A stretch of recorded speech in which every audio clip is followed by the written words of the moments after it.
যেহেতু আজকে 25শে ডিসেম্বর, আগেই বলে নিই সবাইকে মেরি ক্রিসমাস। আমরা আজকে প্ল্যান করেছিলাম ক্লাস শেষ করার পরে ৩ জন মিলে একটু চার্চে ঘুরতে যাব। এজন্য টুকটাক হালকা সাজ করেছি কারণ যেহেতু ক্লাস করে যেতে হবে তাই। এবং সিলেটের নয়া সড়কে যে চার্চটা আছে ওইটা ছাড়া অন্য কোনো চার্চ সিলেটে আছে কিনা না সেটা সম্পর্কে আমার কোনো আইডিয়া নেই। ১ বছরই আমি এর আগে গিয়েছিলাম এবং এইটা আমার সেকেন্ড টাইম। এবং আমার সাথে যে ২ জন ছিলেন তাদের আজকে ফার্স্ট টাইম চার্চে যাওয়ার একটা এক্সপেরিয়েন্স হলো।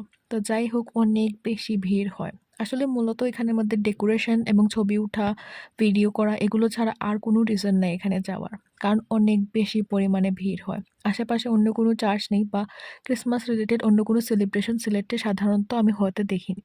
তো যাই হোক অনেক বেশি ভিড় ওইটা একটু ঝামেলার বিষয়। কারণ ছবি, ভিডিও উঠতেও অনেক বেশি ঠেলা-ধাক্কা করতে হয়। তাই আমরা একটু সময় থেকেই বের হয়ে গিয়েছিলাম এবং তারপরে আমরা চলে গিয়েছিলাম এর ঠিক পাশেই আছে